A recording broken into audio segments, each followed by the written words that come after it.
Daniel Harlow wasn't the type of man people noticed in a crowd.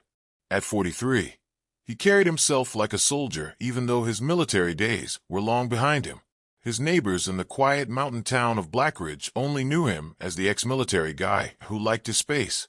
His small cabin stood on the edge of the forest, a 2-mile hike from the nearest paved road, a deliberate distance from the world. He had his routines. Sunrise jogs, split wood piles, stacked neatly against the cabin.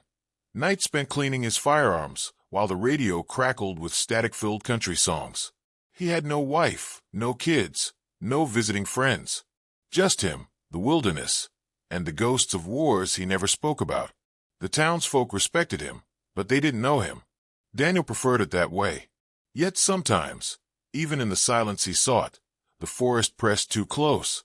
Birds would fall silent mid-song. Coyotes would howl in unison, as though warning each other. Some nights, the wind carried whispers that were not wind at all. The first odd thing happened on a Sunday evening. Daniel had just set down his rifle after oiling it when the radio flickered. Through the static came a voice, not singing, not speaking, just breathing. Slow, heavy, and deliberate. It lasted 10 seconds before vanishing. Daniel stared at the radio. He told himself it was interference. But when he went outside to lock the shed, he noticed footprints in the dirt. Fresh, barefoot, and leading toward the cabin, not away. By Tuesday, Daniel couldn't shake the feeling he was being watched. It started with movement at the tree line. He'd glance up from chopping wood and catch the impression of a figure, tall, lean, unmoving, standing between the pines. The moment he focused, it was gone. That night, the radio came alive again. Not breathing this time. Words. A whisper so faint Daniel pressed his ear close. "We remember you." He turned the radio off, pulled the batteries out. Yet hours later, he woke at 3:11 a.m. to find it humming again, glowing faintly in the dark, whispering his name. Sleep came rarely. Memories from his past deployments clawed their way back. Ambushes, bodies in the sand, the feeling of being hunted. He knew PTSD when it showed its teeth, but this felt different. Too real. Too specific. On Thursday, he set tripwires and motion sensors around the cabin. Military precision returned to his hands as if no time had passed. That night, the alarm went off at 2:06 a.m. Daniel leapt up, shotgun in hand. He moved to the window. Nothing. Then, the sound of footsteps circling the cabin. Bare feet slapping against cold dirt. He opened the door, weapon raised. The clearing was empty, but the smell hit him, copper, iron, and something rotting. A smell he knew too well from battlefields. And written on his cabin door, smeared in something dark. One man does not forget. Neither do we. Daniel stopped pretending this was in his head. He set himself in full combat mode. Weapons cleaned, perimeter reinforced, every entry point monitored. He wasn't just defending his cabin. He was preparing for war. The forest grew hostile. Crows gathered on branches, silent and unblinking. Deer stood frozen as if waiting for something unseen. The trees themselves seemed to lean closer. That night, the voices came louder. Not from the radio, but the woods. Dozens of them. Whispering in unison. Calling his name. Chanting numbers. Coordinates from a mission years ago, deep in Afghanistan. Daniel's chest tightened. He remembered the mission.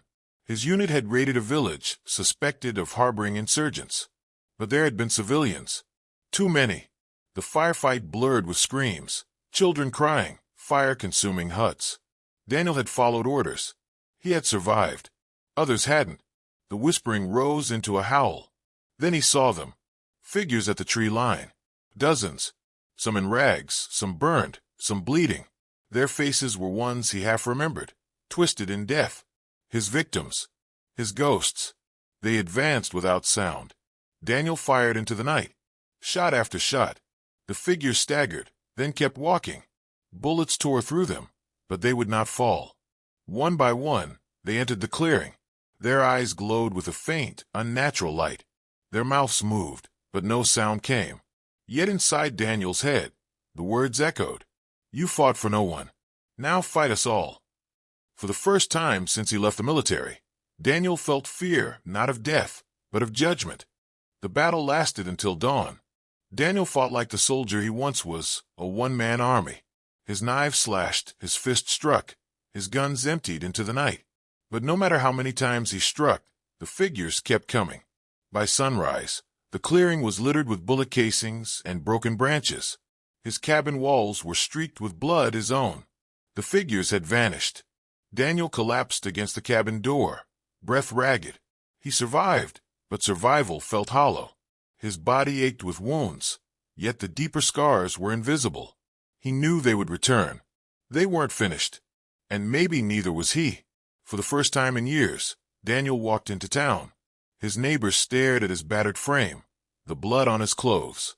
He ignored their questions. Instead, he left a single warning pinned to the community board outside the general store.